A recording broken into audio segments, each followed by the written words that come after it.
second law of Mendel. Okay. Now the second law of Mendel is law of segregation. Okay. So first पहले हमने flow chart बनाते हैं, उसके बाद ये समझने की कोशिश करते हैं कि आखिर ये लॉ क्या कहता है.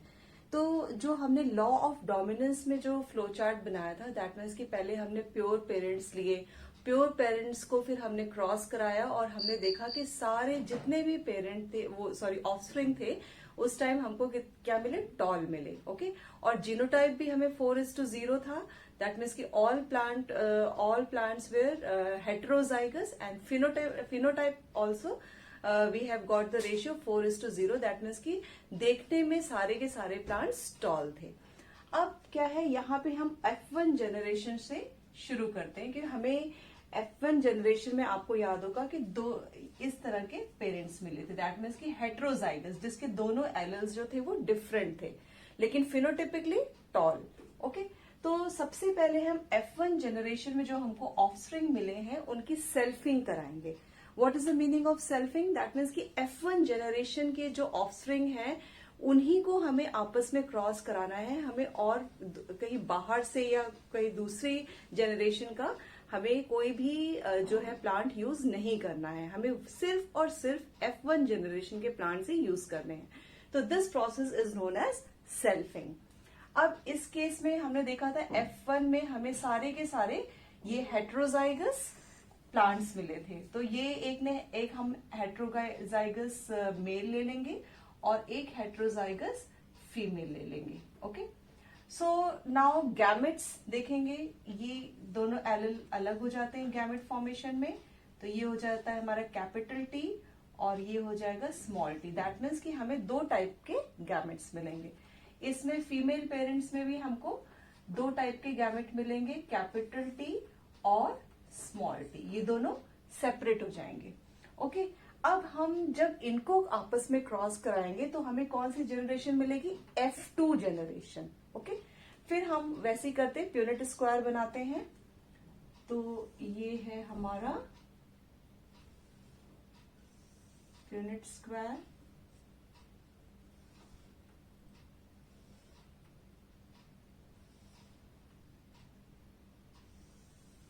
ओके. आई थिंक इसकी जरूरत नहीं है.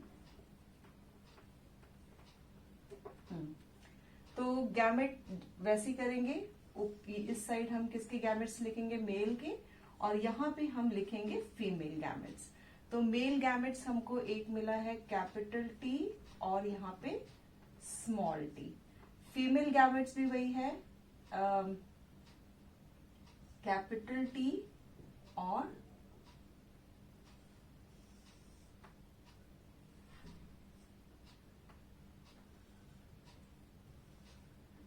Capital T and small t. Okay. So यहाँ पे हमने मेल गैमेट्स लिख दिए और यहाँ पे हमने फीमेल गैमेट्स लिख दिए. अब हम इनका क्रॉस कराएंगे. तो एक पॉसिबिलिटी, ये दोनों, ये कैपिटल T, तो ये हो जाएगा capital T, then capital T, small t, capital T, small t. Now capital T, small t, capital T, small t. Now small t and small t, small t and small t. So अब हम देखेंगे कि हमें क्या genotype मिला और क्या phenotype मिला. तो सबसे पहले हम फिनोटिपिक रेशियो की बात करते हैं. तो देखते हैं कि आउट ऑफ 4 1 2 3 4 टाइप्स हमको मिले हैं. तो हमारे जो है टॉल कितने हैं? तो ये कैपिटल T ये टॉल हो जाएगा. कैपिटल T, स्मॉल t, क्योंकि डोमिनेटिंग कैरेक्टर टॉलनेस है तो ये भी टॉल होगा. और कैपिटल T, स्मॉल t ये भी टॉल होगा. और small t and small t, that means कि ये जो है हमारा दोनों रिसेसिव एलल्स हैं. तो ये जो प्लांट होगा हमको हमारा ड्वार्फ होगा. तो हमारा फिनोटाइपिक रेशियो क्या हुआ? दैट इज 1 2 3 जो थे वो टॉल थे और एक जो है वो ड्वार्फ है. तो हमारा फिनोटाइप रेशियो हो जाएगा 3:1. दैट मीन्स कि अगर हमने 4 प्लांट्स का देखा तो उसमें जो होगा 75% जो होंगे वो टॉल. अगर हम 100% लेके चल रहे हैं तो 75% जो हमें प्लांट मिलेंगे वो टॉल मिलेंगे और 25% जो है हमें ड्वार्फ प्लांट मिलेंगे. ओके. अब हम इसका देखते हैं जीनोटाइप रेशियो। दैट मीन्स कि जीनोटिपिकली वो एलिल कैसे हैं। तो कैपिटल टी सिर्फ एक तरीके का है, और यहाँ पे ये भी कैपिटल, यहाँ पे सिर्फ मतलब कि एक जो है हमारा वो है होमोजाइगस टॉल। तो ये 1 प्रोपोर्शन में, तो इसको लिखेंगे 1। अब capital T small T, capital T small T, that means कि ये 2 है, तो यहाँ पे लिखेंगे 2। अब स्मॉल टी ये सिर्फ एक है, तो ये लिखेंगे 1। तो हमें जीनोटाइप रेशियो क्या मिला, दैट इज 1:2:1। अगर हम इसको ऐसे लिखें तो 1 है कैपिटल टी, और 2 है हमारा कैपिटल टी स्मॉल टी, और 1 है हमारा ये स्मॉल, दैट मीन्स की dwarf plant. So 1:2:1. This will be the genotypic ratio and this will be the phenotypic ratio. Okay. Now अब हमको ये समझ आ गया, अब हम समझने की कोशिश करते हैं कि लॉ ऑफ सेग्रीगेशन क्या है। The two allele of a character will remain distinct in an individual whether or not any of them expresses its effect.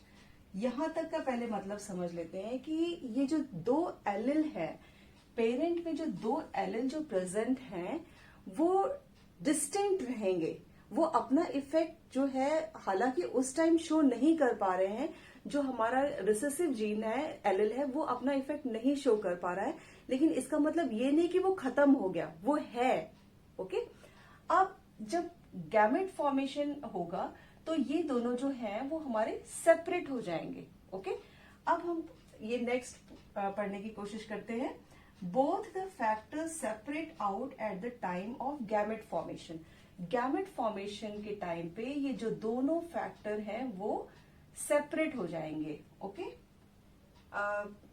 Gamete formation, a gamete receive only one of the 2 allele, it is always pure. अब जो gamete के पास सिर्फ एक allele होता है, okay, और एक allele जो है वो हमेशा प्योर होगा, तो गैमेट जो होगा वो या तो जो है टॉल का एलिल अपने अंदर रखेगा या फिर ड्वार्फ का एलिल अपने अंदर रखेगा। वो किसी भी कंडीशन में हेटेरोजाइगस नहीं हो सकता, क्योंकि उसको सिर्फ एक ही एलिल रखना है, या तो वो टॉलनेस का होगा या ड्वार्फनेस का होगा। जैसे कि आपने देखा, जो अगर हमारा जो पेरेंट है वो उनके अंदर 2 एलिल हैं, दैट मीन्स की कैपिटल टी और स्मॉल टी, जो अलग भी हो सकते हैं और एक जैसे भी हो सकते हैं। सो बेसिकली इस लॉ में क्या है कि जो पेरेंट हैं उनमें 2 एलिल प्रेजेंट होते हैं, तो वो कैपिटल टी हो सकता है, स्मॉल टी हो सकता है, दैट मीन्स हेटेरोजाइगस कंडीशन। अगर होमोजाइगस कंडीशन रखे तो दोनों कैपिटल टी हो सकते हैं, या फिर अगर हम रिसेसिव होमोजाइगस रिसेसिव कंडीशन रखें तो दोनों स्मॉल टी हो सकते हैं। लेकिन जो हमारा ऑफस्प्रिंग है, गैमेट है, वो हमेशा प्योर रहता है, दैट मीन्स कि उसमें या तो कैपिटल टी होगा या उसमें स्मॉल टी होगा। तो gametes are always pure. Okay, that's why this law is also known as law of purity of gametes. So gamete consists only one type of allele. Okay. So basically अगर हमने पूरा analyse करें तो हम देखेंगे कि जैसे हमने जब पेरेंट जनरेशन लिया था, पेरेंट जनरेशन जिसमें हमने प्योर जो है पेरेंट्स लिए थे, उसके बाद जब F1 जनरेशन में हमने देखा कि सारे के सारे प्लांट्स जो है हमारे टॉल हैं। ओके। सो टॉलनेस, अब इसका मतलब ये नहीं है, ये लॉ ये कहता है कि इसका मतलब ये नहीं कि उसके अंदर जो रिसेसिव के जीन्स थे वो खत्म हो गए। वो रिसेसिव जीन्स जो उसके अंदर थे वो प्रेजेंट थे, हालांकि वो अपने आप को एक्सप्रेस नहीं कर पा रहे थे, लेकिन वो प्रेजेंट थे। So the 2 allele of a character will remain distinct in an individual whether or not any of them expresses itself. That means ये जो 2 एलिल्स हैं ये हमेशा डिस्टिंक्ट रहेंगे किसी इंडिविजुअल में। वो बात अलग है कि कोई एलिल अपने आप को एक्सप्रेस ना कर पाए, जैसे कि इस केस में जो स्मॉल टी था वो अपने आप को एक्सप्रेस नहीं कर पा रहा था, लेकिन वो पेरेंट में प्रेजेंट था। ड्यूरिंग गैमेट फॉर्मेशन तो होता है कि ये जो एलिल्स थे वो सेपरेट हो गए। ओके। अब F2 जनरेशन में हमने देखा कि हमको 25% जो था वो ड्वार्फ प्लांट मिले, इसका मतलब कि ये ड्वार्फनेस का कैरेक्टर जरूर F1 प्लांट में होगा, कहीं ना कहीं डिस्टिंक्ट होगा। हालांकि वो अपने आप को शो नहीं कर पा रहा था, लेकिन F1 जनरेशन में वो एलिल प्रेजेंट था। ओके, सो और इसके बाद उसने अपने आप को F2 जनरेशन में एक्सप्रेस किया। सो एक बार फिर से समझते हैं कि the two allele of the character will remain distinct in an individual whether or not any of them expresses its effect. That means कि टू एलिल्स जो है इंडिविजुअल में डिस्टिंक्ट रहते हैं। अब वो बात अलग है कि जो रिसेसिव है वो अपने आप को एक्सप्रेस नहीं कर पाता। Both of the factors separate out at the time of gamete formation.